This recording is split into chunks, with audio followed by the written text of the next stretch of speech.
Yang amat berbahagia Tun Dr Mahathir Mohamad, yang amat berbahagia Tun Dr Siti Hasma, yang berbahagia Datuk Muhammad Zainal Syari, Director of the MPH Group, and Mr Donald Key, Group CEO of MPH, members of the media, ladies and gentlemen, salam sejahtera, selamat pagi dan selamat datang diucapkan. A very good morning to everyone. Thank you so much for joining us on this Sunday morning. Welcome to the virtual launch of Tun Dr Mahathir Mohamad's new book, Capturing Hope, The Struggle Continues for a New Malaysia. Now this event is also being broadcast live on social media on MPH Group Publishing's Facebook page and Tun Dr Mahathir's Facebook page and Instagram page too. IG Live as well.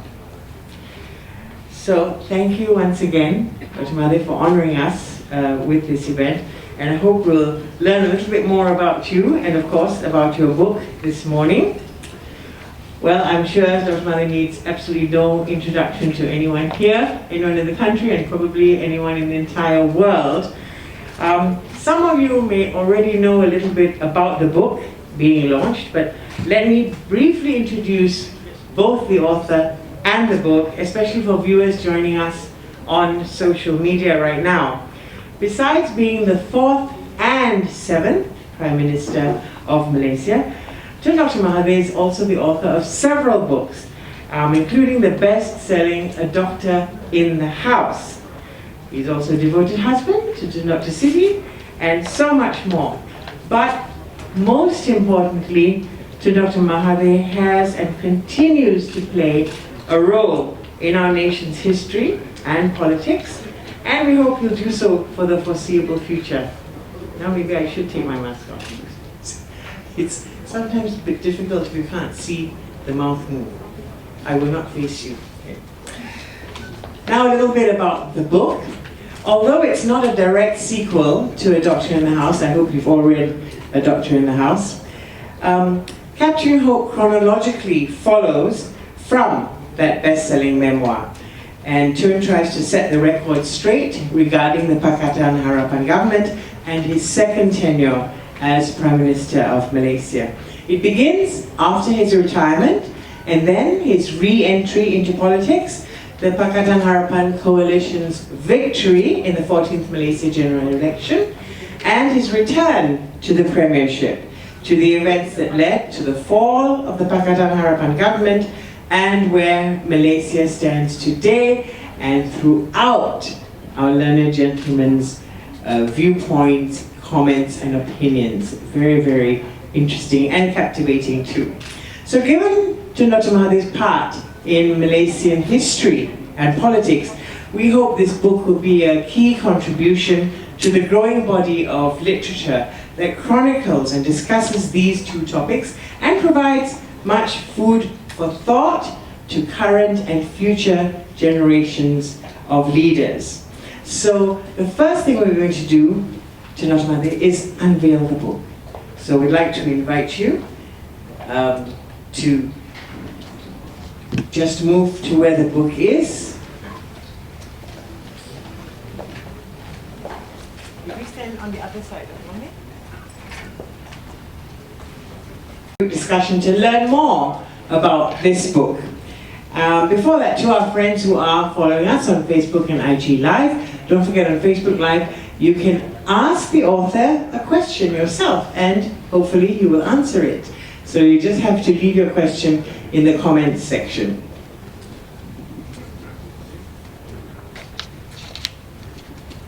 So we'll start. You know, the reasons Tun Dr Mahathir wrote this book may already be known, but for the benefit of those who don't know, would you like to tell us, what do you hope to accomplish by writing this book? Well, in a way it is a sequence to the first book, but not quite a sequence because things change completely. So I have to record what happened after I stepped down and why I have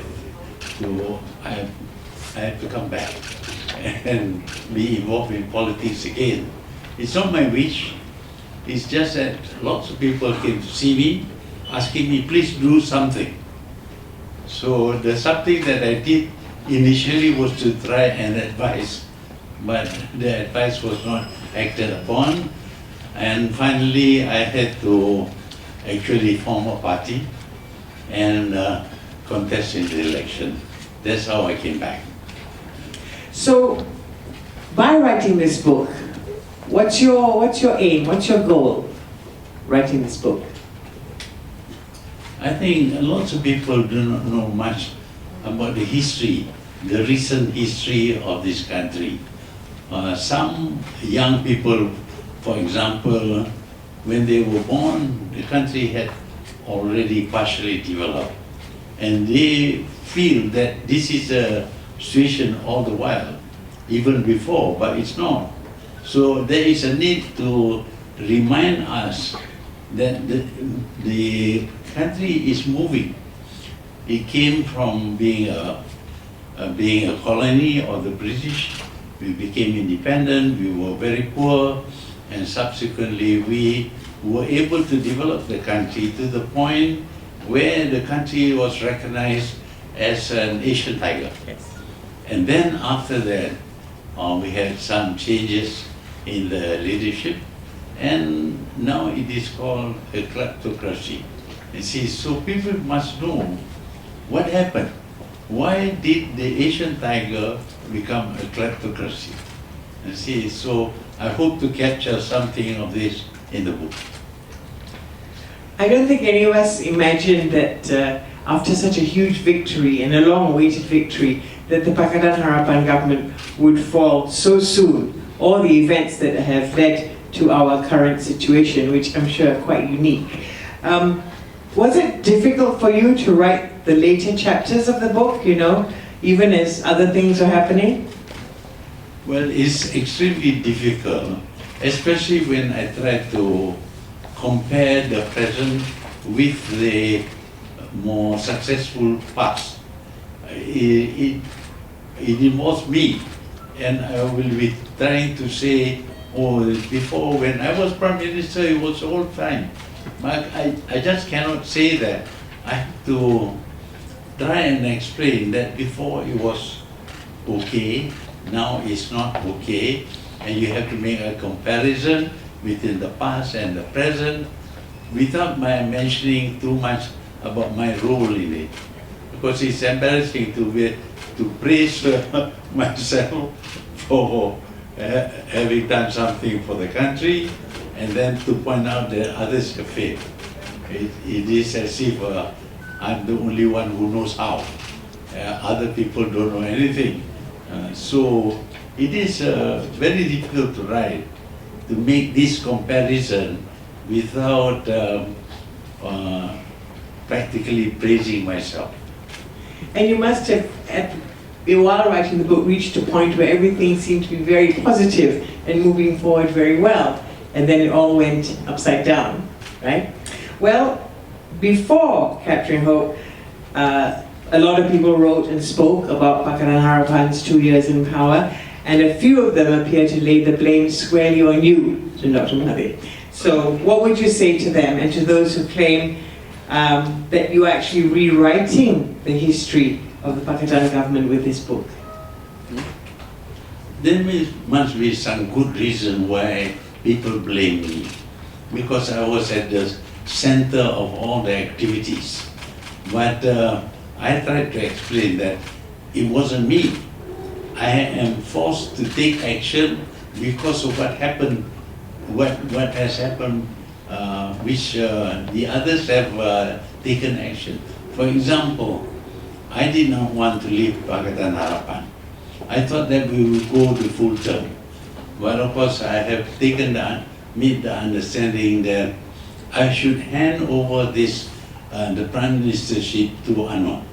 That is fine. And then there was talk about changing government. I couldn't imagine how you can change government without an election. But what they have done is they subverted my supporters, caused them to cross over to the losers and give the losers the majority. So much so that the government had to fall. Now, when the government falls, I couldn't very well stay as Prime Minister. So I was disappointed with my own party, which rejected my advice. And I thought that if people have no faith in me as a leader, I must resign. So I resigned because of that. But at the same time, of course, the party has lost the power, and a new party is forming. They invited me to be the head of the new party, but I rejected that. I couldn't very well work with people I had been against before. So in the end, my resignation involves also resignation from being Prime Minister. After that, of course, the action is taken over by the people who brought down the government, principally because from my party, Bersatu, many of them crossed over to support their opponent. And then from PKR, a faction broke away and joined and gave the majority to the opposition so that it could become the government. If it becomes the government, I refuse to be associated with them. But so I am now out. I have lost my position as the Prime Minister. So now it is a government, not through election, but through subverting supporters of the government. And now you have formed your own party. Yeah. So where are you going with that? Well, when Najib went wrong, I tried to advise him, I failed. And then I tried to apply pressure on him, trying to get the people to reject him, but that also failed. So I decided that I would form a party against him. But one party alone cannot defeat Najib. He's too powerful. It has to be an opposition, the coalition. So I had to join the opposition.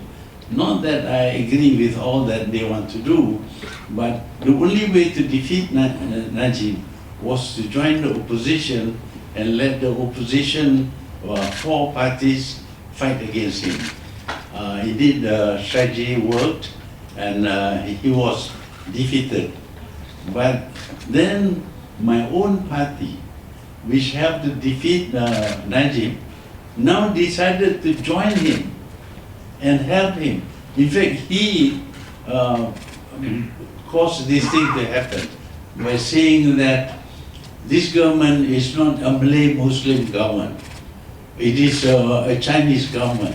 It is controlled by DAP and the like. And this works with a lot of Malays. They are always worried about their insecurity. So they gave support to this new coalition, which is not the result of an election, but rather subversion of members of the government.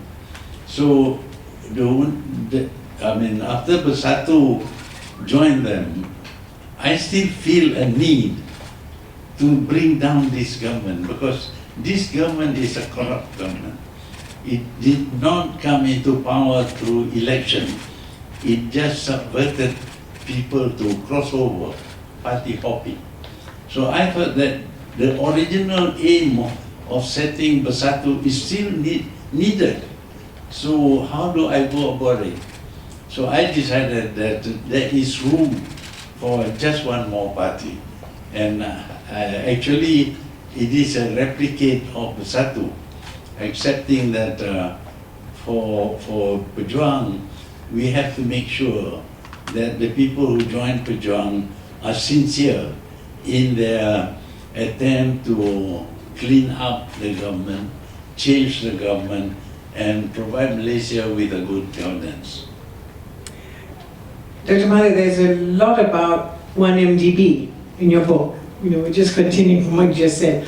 Excuse me. And of course, Other people have published books about the scandal, there have been TV shows, and I believe there's a movie as well coming out. But there's some still who don't know very much about it and the impact that it continues to have on the country. So, in a nutshell, what do you think 1MDB has actually done to Malaysia, and will Malaysia ever shake off this impact? Well, I should begin actually for the reasons why 1MDB was formed. Now, Najib talks about cash is king. He believes that if you give a lot of money, people will support you. But he didn't have a lot of money. He used government money somewhat, but he needed a lot of money, billions. So the government cannot borrow more than 53% of the GDP. But that's not enough for him. In order to borrow more, he took it away from the government, set up a company which is not subjected to the rules which applies to the government on borrowing. So once he sets up this company, it's a company 100% owned by the government, but not subjected to the rules which applies to the government with regard to borrowing. So once he sets up this company, he could then borrow a lot of money. And he borrowed 42 billion ringgit, where before we never even exceed 1 billion when we borrow. He borrowed 42 billion. He went through the process of buying power plants and all that, but a lot of the money was shunted off. And we find that the money has traveled all over the world. He went to Saudi Arabia, he went to the Caribbean, he went to the Seychelles, and then he went to Singapore. And from Singapore, it goes into Julu's bank. And then somehow the money got into Najib's account. He says he doesn't know. I like the way you say somehow. I'm sorry. Yeah. And so then into Najib's bank, sorry to interrupt you. Yeah. Once it's Najib's bank, it is his intention to have this lots of money at his disposal. So once he has this lots of money in the bank, he could dole out huge sums of money to a lot of people, including, of course, UMNO. UMNO divisions were given tons of money. Yes. And then anybody who comes with a problem to him, he would give money. So to say that he doesn't know is absurd. He knows very well. He signs a check. He knows the money is there. He knows he can dole out a lot of money. But now he is denying that he knows anything at all about the money in his own account. If you read Nazir's book, you'll find the whole story told about 1MDB. Even Nazir was involved. Initially, he thought it was an innocent account, but later on he found that the money that was coming in is not the gifts from the Saudis, but actually stolen money from 1MDB. And this will impact Malaysia for some time, Dr. Mahathir, right? Yes, when you borrow 42 billion, it will take you years to pay back. In the meantime, even the interest on that is very high. It's about $2 billion a year, 2 billion ringgits a year to pay interest. That's a big chunk of the budget. So for a long time, the future generation will be bearing the burden. Of course, he doesn't care because it's not going to be his, you see, but it's the government which has to pay. And of course, during this pandemic and the government's revenue went down, but they had to. Racial lens. So, don't you think that's more reflection of how issues of religion, education, language, and so on have actually been politicized, right? And if many among the current crop of leaders can't be relied to take Malaysians out of these racial silos, who is going to kickstart this process? Well, at the beginning when we were struggling for independence, we need the cooperation and the support of all the communities. So the communities insist that their identity should be maintained. So even when they become Malaysians, their identity, their connection with the countries they came from must be maintained. So in Malaysia, Malaysians link their race to the countries they come from. They are not like their great-grandfathers who actually were born in China and comes here. They're born here, brought up here, grew up here, but they still link with the previous. So this divides the people. This is a Chinese Malaysian, this is an Indian Malaysian, this is a Malay. So because of that, they cannot be assimilated. In other countries, multiracial countries, once they adopt the citizenship of a country, they identify themselves only with that country and no longer with their previous where their grandfathers came. For example, President Eisenhower is German. He led America against Germany because to him he is an American, not a German. But here we still have people looking back to the old country where they came from and adopting some of the practices there, like changing names, for example, because China decided to spell names with a lot of X, Z and all that. Now Malaysians are also doing that. But we are Malaysians, we have our own Chinese, you see, but the tendency is always to identify with the country of origin. So this separates the people. You are of Chinese origin, you are of Indian origin, you are a Malay, local indigenous people. So because of this identity with race on the ground among the people, you cannot have a multiracial party that is trusted by everyone. So, but politics in Malaysia has always been based on race, until of course, but it's not all true, because we have a lot of Indians and Arabs who came here become Malays, because they dropped their own language, they speak Malay, they adopt Malay custom, they were names and all that were Malay names. They were accepted by the Malays as Malays, even though it's obvious that they were not Malays, you see. But the others do not want to identify themselves with Malays. That is the problem. Do you think we should follow Indonesia's exercise, which was a very tough one and was not very well accepted by the population, but they were forced to, and so now everyone is Indonesian? Yeah, but as you know, the Chinese make up 10%, although much bigger than in Malaysia. They make up 10%. In of the 100%, 90% were Indonesian.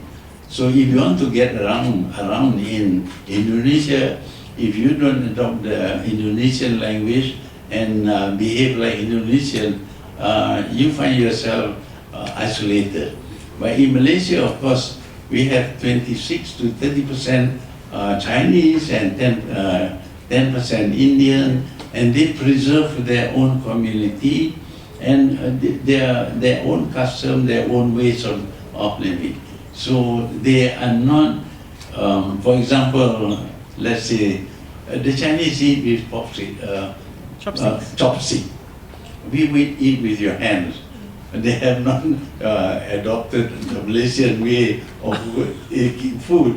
They retain the chopstick, which is an identity with China, not with Malaysia, and many other things. But very interesting food for thought, Dr. Mahathir. I think we've had enough of me chit-chatting with you, and we should now open to members of the media. As you can see, we have full attendance. In fact, I heard that we had to actually turn people away because of the space allowed in this venue. So let's start with a question from members of the media. You just please put your hand up, state your name and who you represent. Oh. There we have. Hi, good morning, Tun. Mustaqim from Malaysia Now. Tun, DAP Publicity Secretary Tony Pua has published the third part of his response to your allegation today. Number one, he said you are influenced by businessmen and that he was never given the chance to meet you. Can you confirm that it was him that you meant and why he wasn't given the chance to meet you? Well, as you know, I didn't name him. But obviously, he understands that what I say is about him, which in itself is proof that what I say is true. Because why should he respond if it is about somebody else? He is the one who took a long time to respond 3 times, writing long essays on that. So that is one thing. The other thing is that I did call Angwani. I told him that this man is causing a lot of problems. He's behaving like like a minister, calling out officers and all that, asking them to brief him, and he did meet a lot of business people. Now, business people by definition are capitalists. He doesn't like capitalists. He's basically a socialist. But I have a different idea about that, because I believe that capitalists, by their investment, can create wealth, create jobs and all that. But he feels that I'm doing this because they are capitalists. He's not true. I have a lot of very poor people, very poor businessmen, lots of them, but they fail. If they fail, they are not my crony. If they succeed, then they are my crony. But the ones who succeed are very few. And it is not because they are capitalists that I favor them. The job is to give a good life to all the people in Malaysia, rich and poor, different races and all that, doesn't matter. But we want to develop the country. The development of the country cannot be only by the rich without the poor working. And I talked to the unions. In fact, I don't know whether you notice it or not, I'm very friendly with the unions. The unions all work with me because what I did is in favor of the union. But Tony Poa, of course, doesn't notice that. All the things I still maintain is true. That he was behaving as if he is a minister, and this is causing a lot of problem with the business climate in this country. Dr. Mahathir, perhaps you'd like to explain about the creation of this position of political secretary. Well, you know, a long time ago, it was during the time of Tun Razak, when he was Prime Minister. A lot of his supporters complained that they are not having any role at all.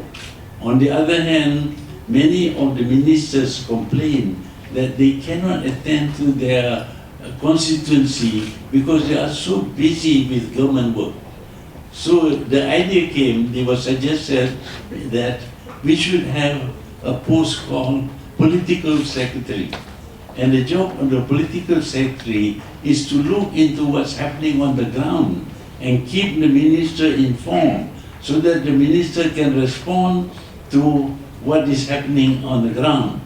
But instead of that, in the case of Tun Pua, he didn't look into that part of the role allocated to the political secretary. Instead, he was behaving as if he is the minister. He had the authority of a minister. So what a political secretary should do is to mix a lot with the people on the ground. hear them, listen to them, and report to the minister, so that the minister would be aware in your constituency there is when the roads are not tarred, or there is no water supply, or there is a lack of electricity and things like that, and what the people are thinking about politics. That is the job of the political secretary, to report to the minister, so that the minister can convey the information even to the cabinet. Then the cabinet will respond. If there is any shortage of anything, the cabinet can respond. But what he did was to go and meet every businessman, not from his constituency. He's behaving like he is the Minister of Finance.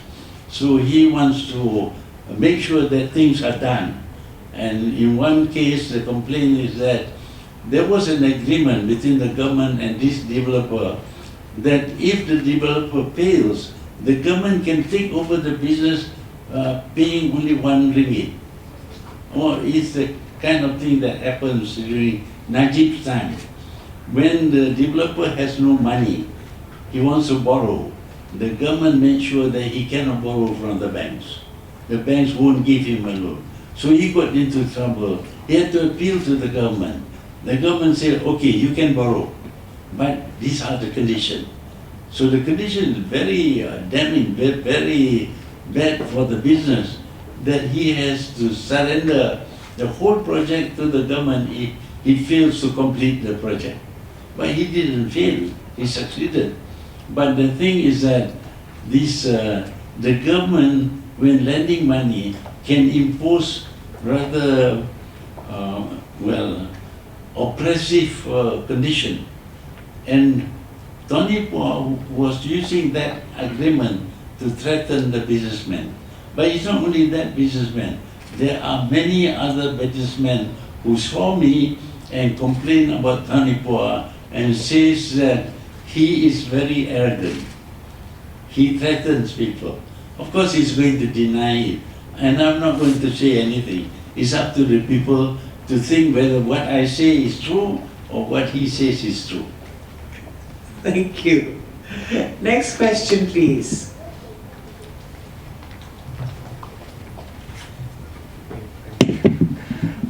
Hi, Tun. I'm Chin from Pocket Times. So I have a few questions here. So can I make a conclusion that you just claim that the Chinese community isolate themselves from the Malaysian community? So if so, how should the Chinese community to adapt to the Malaysian community? For the Chinese community, They're not isolated. they have adapted to many other communities, but not in Malaysia. We can see that in the Philippines, in Thailand, there are a lot of Chinese there. In fact, some of their prime ministers are Chinese. Chuan Dik Pai is Chinese, Thaksin Shinawatra is Chinese, but they live the life, they follow the ways of the Thais. Among them, they speak Thai. They don't speak Chinese, and they adopt all the things that is Thai, even to the point of following the religion. But in Malaysia, no. You're a Chinese, you speak Chinese, and you adopt the national language of China. The Chinese here should speak actually Cantonese or Hokkien or things like that. But because you are looking at China, when China adopts Mandarin, you also adopt Mandarin. Now, whose policy are you following? But we are very tolerant. We accept that. If the Chinese wants to do that, okay, you can do that. But if you do that, you cannot be assimilated in the Malays. Whereas the Indians and the Arabs, when they come here, they lost their language completely. They are Malays. They speak Malay, their behavior is Malay. So for the Chinese community to be adopted, to be accepted, then they should do what these Indians and Arabs do. Adopt, become a Malaysian, identify completely with the indigenous people. You said you had many questions. there are two questions. Do you have would you like to ask a second question while you're... I have asked. Okay. And I think we go to the other side of the room.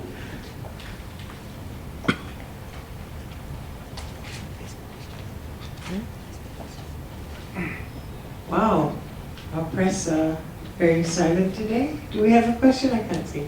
Oh, yeah, yeah. But we do have questions on Facebook, so that's where we're going next. Yeah. Tun, you said at the beginning that you still want to bring down this government. Now, no top leaders are sitting down to decide when is the next election going to be. Some said, I'm just wondering what is your take on it, and also what is your advice to the opposition? And you're representing? I'm from CNA. Well, I believe that the next election will be held sometime next year, most probably around the middle of next year, which gives us about 6 months from now, before the election is held. Now, this election is going to be extremely important. Either you use this election to get rid of the groups of the corrupt people, or you allow them to come back. Once you come back, if they were to win, if the corrupt people were to win and form the government, that's the end of the fight against corruption. Because the corrupt government will ensure that through corruption, they will stay in power through different elections. So this is a very important election that I see. But we find, for example, that a lot of people talk about being tired of politics. They are fed up with politics. Yes, you can be fed up with politics, but if you don't come out and vote against those people are going to form the government. Because they will bring their supporters. Their supporters will continue to support them. They will pay money for the support, and they will win. Unless, of course, those who are against corruption, who want good government, they come out in numbers to vote against those people. In other words, vote for people who do not have a baggage of all kinds of crimes and abuses of power. So the next election is going to be a very important election in Malaysia. It is the last chance that we have to clean up this country. If you don't, then forever you're going to have bad government. Now that the Court of Appeal upheld Sri Najib's conviction, do you think he can still make a political comeback? Well, I can predict there are lots of things that are done which have never been done before. For example, when Anwar was arrested, he was detained all the time. He was arrested and detained even before the charges were made. And then the charges were brought in, he was tried, yes, okay, of course he was sentenced to jail. But before being sentenced to jail, just on the basis of some accusations against him, he was arrested and detained. But in the case of Najib, he is found guilty by a court of law. But he doesn't, he is treated not as a convict who have been convicted, but as a free man. He can go to parliament and make speeches, he can campaign around. Now he can even go outside the country. So lots of things are done by this government and the previous government, which has never been done before. So if you ask me whether he will come back as a prime minister, there is a possibility. He may get a pardon from the king, complete pardon.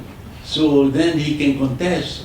And if he can contest, he may be chosen as prime minister if his party wins. Mind-boggling. That's all I can say. Well, Tun Dr Mahathir, we have a Facebook audience, an IG Live audience, and hopefully it's the young people that you are addressing who will go out and vote, register. Now that the age has been lowered, there's no excuse at all. So we have some questions from our Facebook viewers. This is from Amanda Yo. Why did you choose to share your viewpoints this way, through a book? Well, I've made a lot of speeches. I've talked to various groups, big and small, but still I find that people do not understand the situation. So some young people, for example, when they were born, this country had already developed to this extent. They seem to think that this is a situation in this country that will be forever. But we are not like that before. We were very poor before we rebuilt this country, and in the future there will be changes depending upon the thinking of the people. If they find that, well, let's forget about race. Yes, you can forget about race, but then the race will be there still, and they will not win elections if they forget about race. Because in Malaysia, people still think along racial lines. For example, the center of the cities are all mostly Chinese because they do business there. And you can't even put a Malay to contest in the middle of the city. But you cannot put a Chinese in the rural area because only Malays, there are Malays there, and they are thinking about race representation. So the political parties are race-based because they respond to the people. This is what the people want. If you ignore them, supposing you say, well, we don't care about race, we are multiracial, and then you put a Malay man in the middle of the city, he's not going to win. Or you put the Chinese in the rural areas, he's not going to win. So if you want to win, you have to respond to the racial feelings of the people who make up the voters today. It's quite something to look forward into our future and see what we can see in this crystal ball, whether that situation is ever going to end. I think it will take some time. It will take strong will by us, and see whether we have that will. Another Facebook question from Atrina, is it Atrina Adam, I think, or Afrina Adam. What do you hope to achieve, and what should Malaysians around the world take away from this book, now that it's launched? Well, one of the things that you can be proud of and talk about Malaysia is that this is a multiracial country. And normally a multiracial country is never stable. It cannot develop. And there will be fights between them.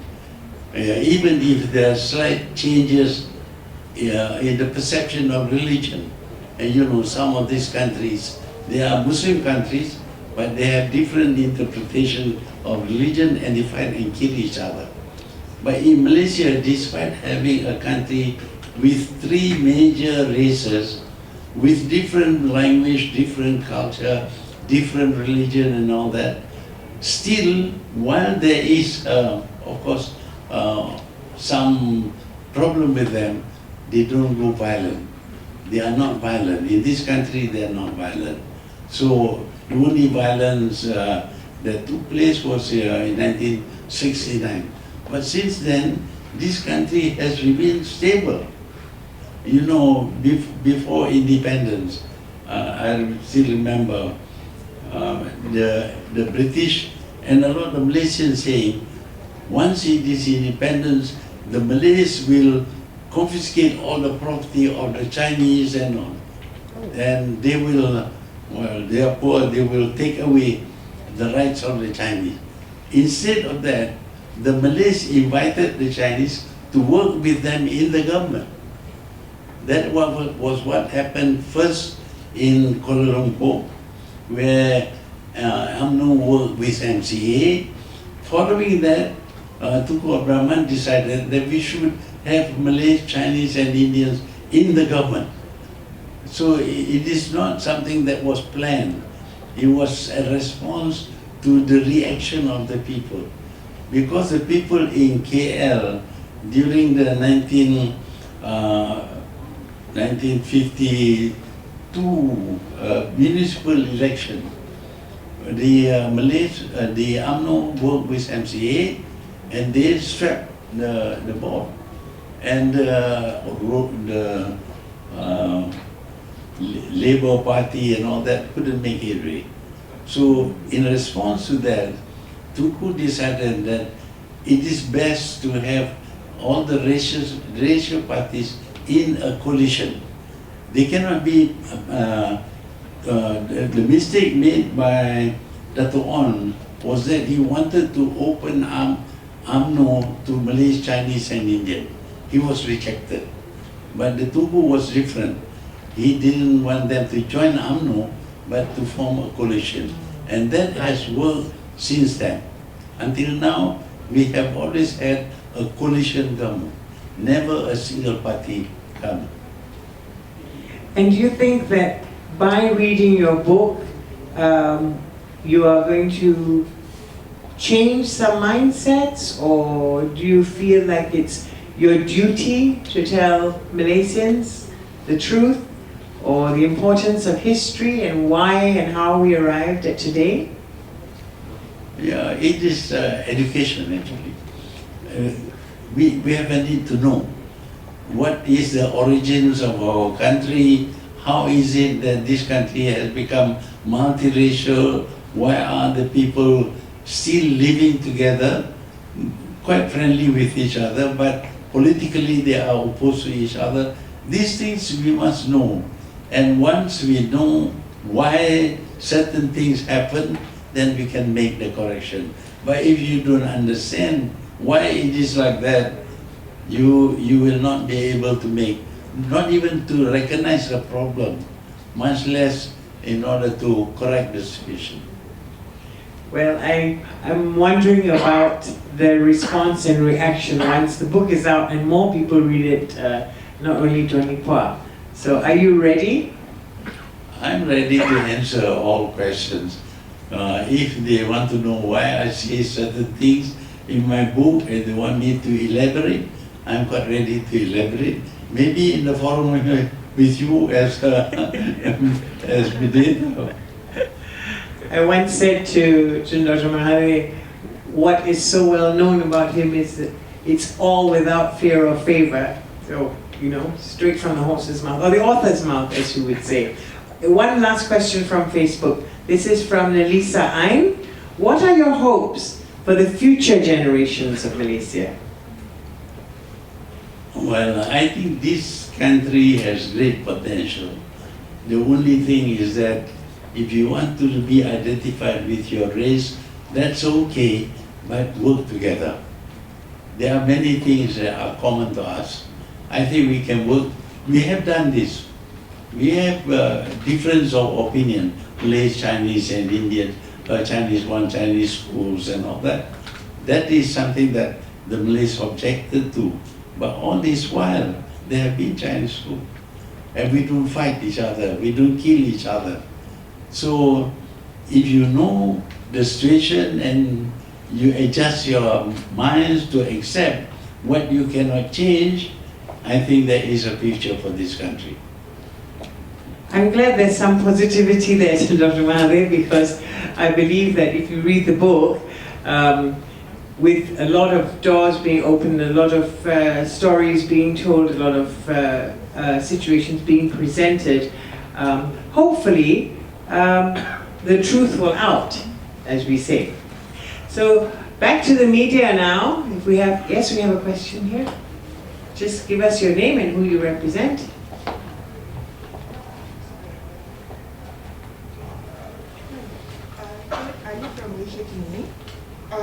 Do you recall, this is about the meeting, what Tony Pua's... Can you speak into the microphone? This is about Tony Pua's allegation. Can you confirm, did you recall meeting with Joko Chandra or Joe Chan was involved in the Tower 106 exchange project, the RM1 allegation that Tony Pua was talking about. Do you recall the meeting that he referred to? Do you recall? And, yes. Was he involved, was he still a director at Mulia at that time? She's asking, as Tony Pua said, about the Indonesian gentleman who was, and whether you recall meeting him. Whether he was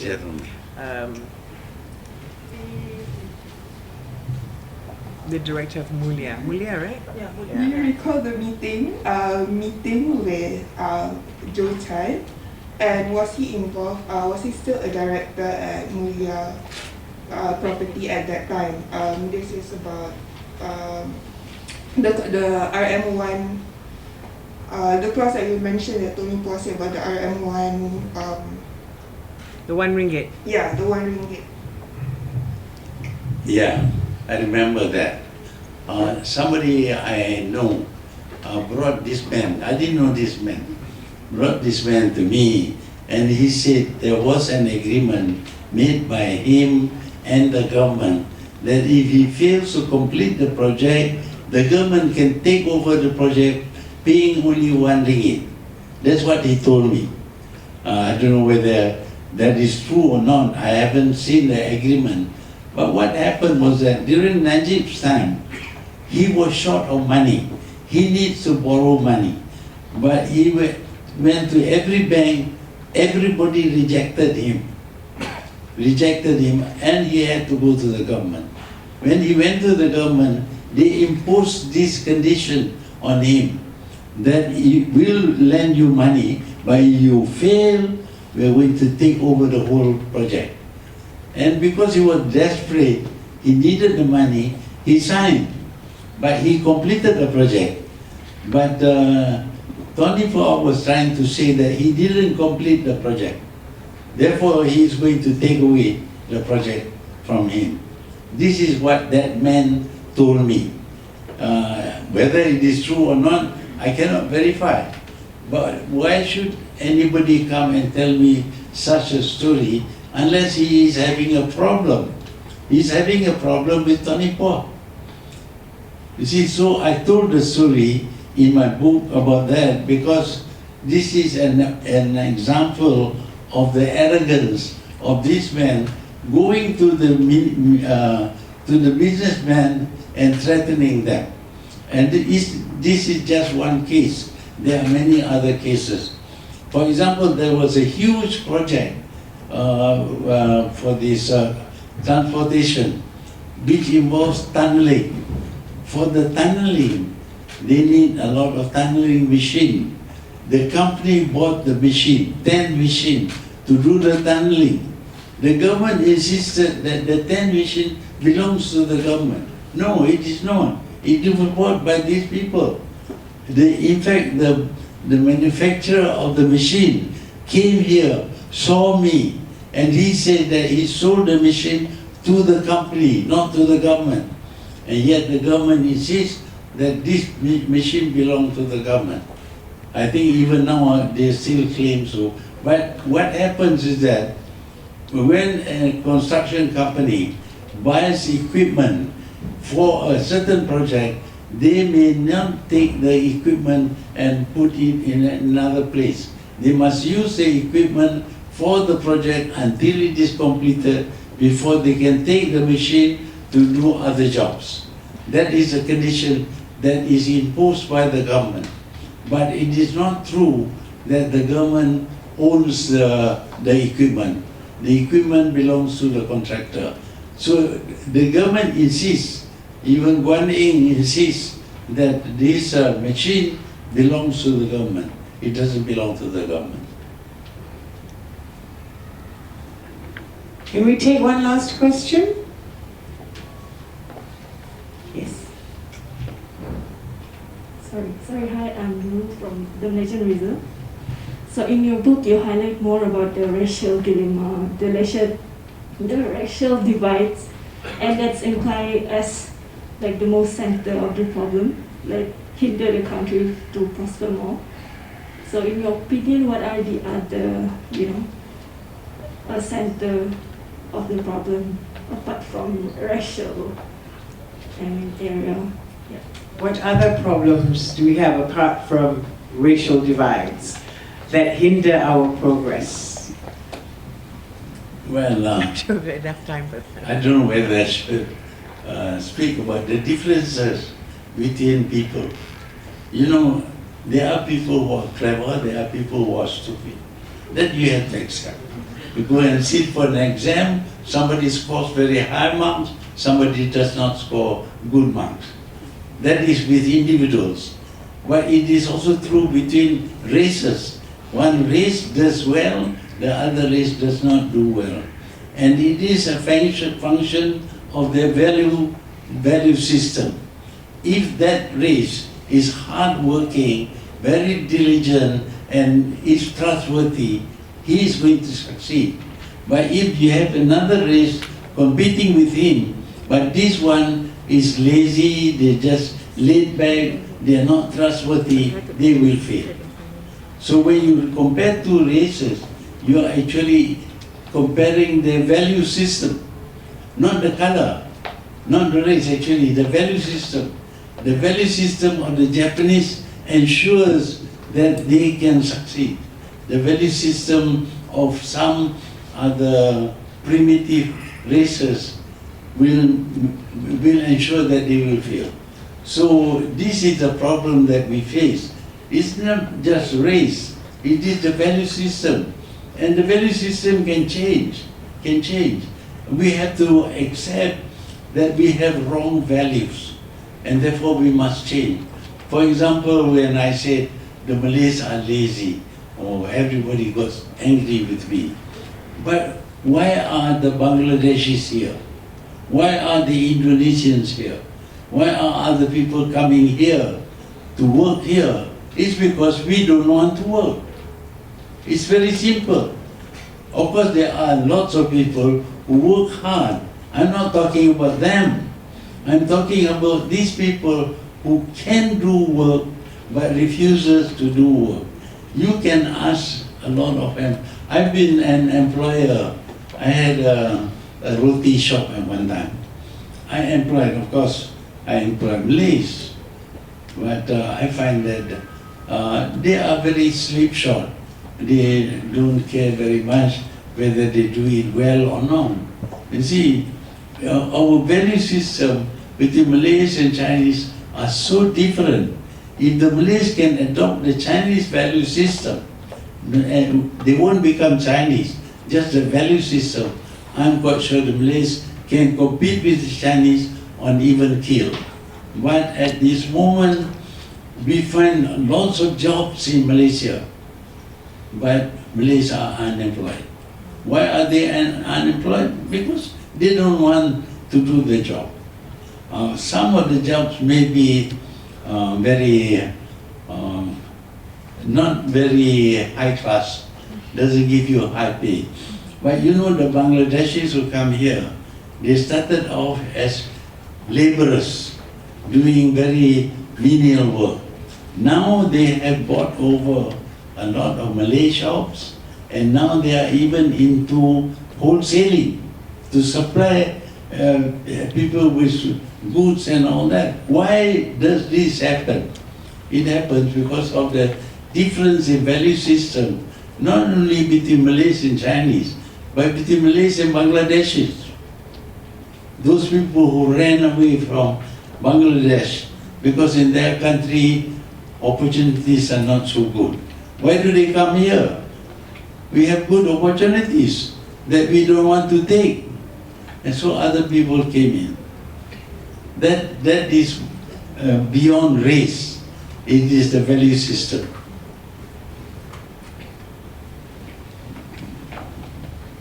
Any more questions? That's our last question. Thank you so much, Tun Dr Mahathir, and thank you to all the members of the media. I hope you found this session provocative. I like that word. I think that Tun Dr Mahathir is provocative, and I think we need someone to provoke us to think and then to act. Am I right? Right. We have a little token for you to say thank you for spending your Sunday morning with us from the MPH Publishing Group. I'd like to invite Mr. Donald Key